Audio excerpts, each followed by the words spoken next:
Hey, good morning, everybody. My name is Stuart Shirley, president of Sandstone Group, and we are here with the Energy Newsbeat podcast, and we have a special treat today. Today is our monthly check-in with Ryan Ray, podcast aficionado and president of the War Room Media, and 30 different other podcasts that you're on, Ryan? Yeah, 30. That's a good number. Call it 30, and even 30. But Ryan, we talked about this on the last podcast. You and I have had so much fun over all this, getting to know each other and everything. We got a special treat because of the way that you're enunciating on how to do technical information on a well. And so, last month, for our podcast listeners that didn't hear it last month, Mr. Producer, you got a second there? Philosophical ideas that I'm importing into the industry, not necessarily about how best to frack a well.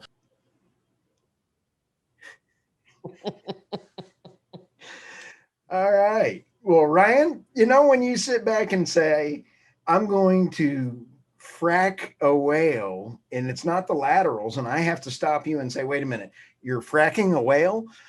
The translation software, the Ryan Ray translator said this is fracking whale. So anyway, thank you very much for your entertainment. Can you clarify how you would enunciate those two words for us, for those uneducated folks like myself? Fracking a whale or fracking a whale? Yes. Okay. Just make sure I heard that right. Okay, good. Really philosophical. Really philosophical. Yeah, that's right. And you were anyway. Yeah, the epiphany of going on with Ryan Ray was absolutely a hoot. For our podcast listeners of this one, on the video side of it, we are going to have a 2-minute section of Ryan Ray actually fracking a whale. We already have that video, and so we'll have that at the end of this. But it took me a while to find, but we've got it. We've got it, and it is explosive. I feel like when you reached out to my agent and they're like, hey, Ryan, do you want to do this show with Stu? I'm like, yeah, sure, it'd be great. What could go wrong? Oops. Now I'm realizing the agent was like, I'm not too sure about this. And I was like, no, Stu's a great guy. Oh yeah, ruh-roh. Hey everybody, on our Energy Newsbeat podcast app available on the iPhone and Android, we're having a section in there for the regular meeting of the minds. Look at that. Look at all the new buttons on there, Ryan. There's a lot of new info on that bad dog. And when you go look at it, there's a Ryan Ray in the YouTube playlist. You're going to be able to see the Ryan Ray, and the whale shot the money shot is going to be in there. So anyway, we're going to have a lot of nice special places in there for everybody to download the Ryan Ray funny videos. And being the Chinese aficionado podcaster with all your other knowledge, we saw an article come rolling through, and it seems like China has been really putting out this facade that they are going green, but they're going to be using more and more coal. And they're having some serious power problems. They have forced all of their heavy industries to shut back on power for this summer. And they're sitting back going, we're having a major problem. This is almost a Texas ERCOT problem on steroids and Hulkinator, I guess. I don't know what a good word would be on China, but it seems like they've got some significant power issues going on. And the article that just came out was from Bloomberg, and it seems like they were having everybody was sitting there saying that they've had real problems putting generators by the restaurants and on the streets and everything else. And China's electricity consumption is surging on its pandemic rebound, and some pretty big numbers in there. 800 billion kilowatt per hour. Geez. That's a lot of kilowatts between friends. It is. Well, if you go back to last year, you could go, for those who want to dig into this a little bit. Yep. China and Australia had a little bit of a tiff, to put it nicely. And China gets a lot of their coal from Australia. And so they had, I want to say it was 50 ships, maybe it was 30, I can't remember, that were in the harbor just sitting there, and they refused to offload them. They'd already paid for most of this coal, and they Right. refused to offload them. So when you read these problems, you mentioned the ERCOT thing. It kind of has somewhat of a similar feel, but also has a different feel because on some level, what China does with its power or its trade in general is they try to punish nations. And Yeah. so part Oh, of the yeah. problem is self-inflicted. It's not as if they couldn't get access to this product. They didn't want it in some cases. And as Right. we know, there's a saying from the movie The Patriot, I believe it is, Mel Gibson. Yep. He's teaching his boys aim small, miss small. And I love that saying because for geopolitics or policy or whatever, business, it's such a great thought, which is aim small, miss small. Well, when you start Man. leaving ships of coal in the harbor, you're aiming big, which means Right. you're likely Oh, to yeah. miss big. And so that's what China does. And so when we look to Chinese policy, it's very top down, very wide sweeping policy. In the West, we have to remember that means that they will have huge gains, but they will have huge whiffs. And these huge whiffs will be because they have this top down kind of draconian policy that has long lasting impacts. And we're seeing that not only in energy, you're also seeing that now with the lift of their one child policy a few years back. And now they're trying to encourage three children. So this is the problem that China will face in a lot of areas moving forward, which is they try to make these big, wide sweeping policy changes and they have long lasting impacts. So I'm not surprised that we're seeing this problem. As for your point about their emissions, it's interesting because during the Trump administration, the media was afraid to criticize China because they might agree with Trump, and you can't agree with Trump. That's terrible. And so now all of a sudden, what are you hearing though? You're hearing all these reports about China's emissions and that China alone is the largest emitter and they outpace Right. everyone else. And you can't do anything unless China stops. And so it's funny that didn't start, for the listeners who are new, that didn't start January 7th, 2021.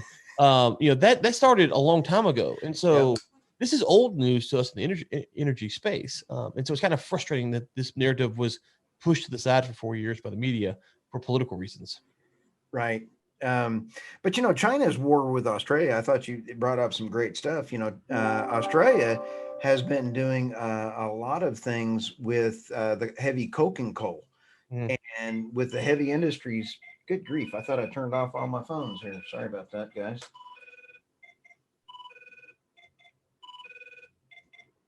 Good grief.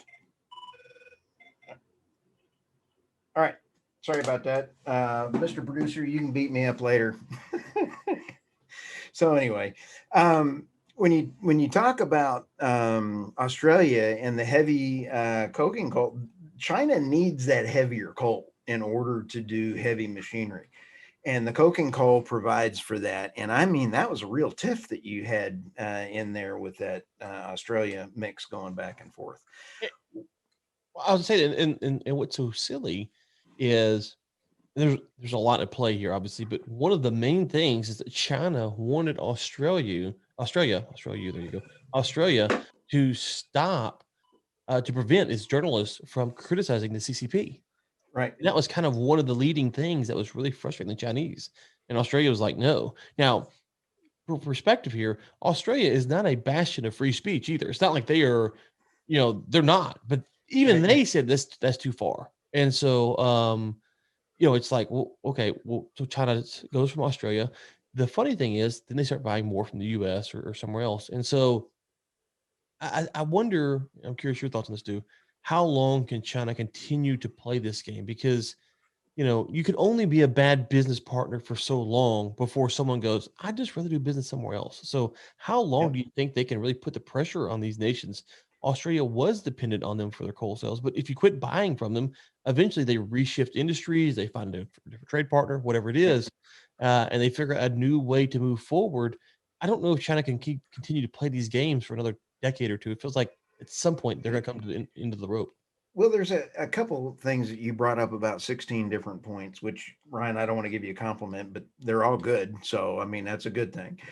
And when you take a look, I noticed, I think last week, the U.S. is also quietly increasing its coal production and exporting. Australia is now exporting to the rest of Asia, and you nailed it. Australia is already starting to creep out into other markets. So the 800-pound gorilla in the room normally can do whatever it wants.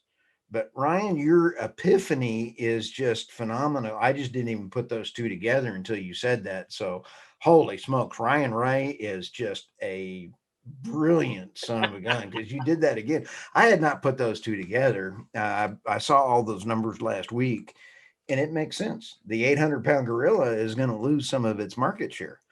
If we play that clip from last week or last month, it says philosophical, not technical. Okay.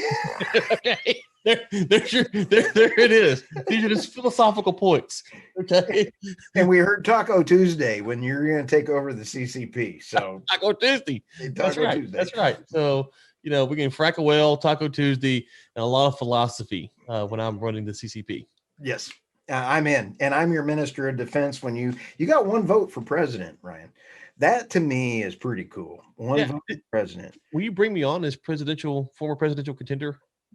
Absolutely. Okay. I will. Mr. Producer will have that in the show notes, so we'll have that ready to rumble. But when you sit back and you take a look at coal, this brings up a whole big issue. Everybody's saying coal's going away and it's dead. I think coal's just resurfacing and coming up in other. It's kind of like a whack-a-mole. Instead of whack-a-mole, you got whack-a-coal. What do you think? Whack-a-coal. It's popping up somewhere else. So if you are, and I heard a China commentator the other day kind of distinguish the U.S. from China. The U.S. is post-industrialized and China is industrializing. And so for us, the need for coal is not the same as the Chinese. And so if you're industrializing nation, your need for coal will continue to grow. As we know that China still has a long way to go. You look at per capita GDP. Right. So they are a long way off from being an industrialized nation. So they're going to need coal. In the U.S., unless we ban it, we'll continue to try to sell it to them. Australia's going to try to sell it to them. If they will be a good trade partner. So I don't see how coal goes anywhere, especially with the negative feel around nuclear, right? And so now if nuclear could get back in the game, then maybe it's a different story. But if nuclear's out, what are you going to do? Especially if you're China, you got 1.34 billion people, right? You got to do something, and coal is cheap. And Asia is kicking off on a dramatic increase in coal production and use because it's cheap. And so there's other things that are created using coal, and we've got our research team working on a bunch of stuff like that. So we'll have some reports coming out on coal, the increase in coal. But just to throw that little teaser out there for some folks out there. But Ryan, if you brought up the other point, which is fabulous, and that is China's being the big guy in the room. How much longer can they make people mad?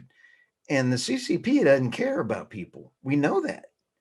So what's their end game? I mean, is it just going to be ride the world till it drops? Yeah. Okay. So when we say they don't care about people, let's break that down to levels. Okay. They're not concerned about human rights like we are in the West. Right. Okay? They're not concerned about freedom of speech like we are in the West. Right. They are, and this is what I think a lot of China commentators miss. They are concerned about perception with certain global leaders. So if you go back last year, Xi Jinping had 4 calls with Merkel from Germany in like Q1 and maybe Q2. Because Germany was going to be the president of the EU. It's like a 6-month rotation starting in July. Right. So he was on the horn with her 4 times in Q1, I think it was. Why? Because China needs the EU to support it. Wow. Yeah. Okay. So we had to be careful, and we're all guilty of this, of making these overstatements. They understand what's going on in the global game, and they know. If the U.S. is mad, that's one thing. But if the U.S. and the EU are mad, now you've got a problem. Right. Now you've got the two kind of big boys in the room that are going, okay, you know what, China, we're not going to take it anymore. Well, if you get the EU to work with you, which they seem like they will do, then you've got some running room, right? You got a good trade partner. You can sell to the EU. We know Russia's not going to help us. And so I think when you look at China, how they view things, they're a lot more strategic. And then the other thing is, despite all the rhetoric during the Trump administration, they continued to buy from the U.S. Now, they didn't meet the phase 1 trade levels, but I think that had more to do with their ability to meet those goals than anything else. But when they got mad at Australia, who'd they buy from? The U.S. So it's not as if they're turning away from the U.S. So I think that we have to kind of watch what they're doing, and they are a propaganda machine. As much as we get frustrated as our politicians for being propagandists, they are full of propaganda. Right? They are. That's all they do. And so, if you watch their actions and how they handle things, I think there's a lot more going on there than just they don't care about people. You are right. I don't disagree. But they also know, and this is the thing with any totalitarian leader or any free market leader, is when you're in power, what's the one thing you want to do? Stay in power. Yeah. So if you start cutting out power or electricity to hundreds of millions of Chinese, you will not be in power much longer. Right? Nice. There's a meme waiting for that one to happen from Ryan Ray. What's that? If there's no power, you ain't in power. I mean, there's a meme waiting to happen for that bad dog. Right. So I think the Chinese stuff it's like anything else. There are the wide sweeping policy stuff like the one child policy or the 3-child policy now. Okay. Or moving the trade from Australia because of this. There's that. But then you also watch what they do, laying the foundation with Merkel as Germany became the EU chancellor, president, whatever the title is, still buying from the US despite all the rhetoric. And so I think it's like anything else, they're complicated. It's not as simple as we like to make it in the West. And that's part of the problem when we have these talks about China, is that it's not, you have people who want to, they're on this side of the issue or they're on this side of the issue. And it's a little bit more nuanced than that. Oh yeah. Hey, speaking of, you pronounce her name Merkel? Oh boy, did I frack a well again? Oh no, because I call her Mackle. Mackle. Yeah, I mean, between the two of us, we could barely have a conversation. Did you see between Putin and Merkel or Mackel, whoever, the German prime minister, they got the Nord Stream 2 coming up in 10 days. Mm-hmm. And that natural gas pipeline coming from from Russia to Germany, it's actually being dropped into her hometown. So I think it's kind of funny that we've, got Merkelator now going with Putin. So we've got a Putin Merkelator with a natural gas pipeline coming in. And that's big news for natural gas. And taking a look at Germany, I mean, that's something else we can chew the fat on later. But. Well, this is where Trump was right. Okay. So a lot of people, again, I talked about the China narrative with the media. Well, you have the EU narrative. Trump was constantly pounding the drum, which is the EU wants our military support. They want NATO. But yet they're buying this stuff from Russia. And here's how I've said it, which is, imagine right now, Stu, you're sitting there in bear country and you go, you know what I want? I want to work with the mob. And so you start calling people and you're like, hey, where's little Tony at? Right. And like, okay, hey, little Tony's down here. And so you, on your own free will, go and call little Tony. And little Tony's like, listen, Stu, we'll protect you, but here's the price. Okay. Right. Then you call the police. You're like, hey, listen, guys, I'm in bed with little Tony. Can you protect me? You're like, well, what happened? You're like, well, I tracked him down. I called him. I paid him. I signed a contract. But can you protect me? Like, well hold on. What did he do exactly? Like, nothing. I went and found him. And now you want protection from him. Yes. And that's what the EU does. They want to do business with the mafia, in this case, the Russians, and they want the US to protect them from those people. Wow. Right? Yeah. And so, I got it. And so to me, it's a thing. I don't care where the Germans or the Europeans buy their products from. I really don't. But don't then come to America and say we need protection from the Russians. We'll pay more for your product from the US. That's protection because it hurts the Russian economy, and you get ally, or buy from them, but you don't need our protection from them, because if you're scared of them, don't buy from them. You don't have to. Putin called us when I was doing some imitations, and he goes, hey, you're imitating me like you're an Italian. So, I'm some mob guy as opposed to doing a Putin. So Putin's already complained on us on that. Oh, no. So, well, that's trouble. Putin's complaint. But hey, great insight today. We got about 2 minutes. Any other thoughts today on your China revelations? What's coming around the corner?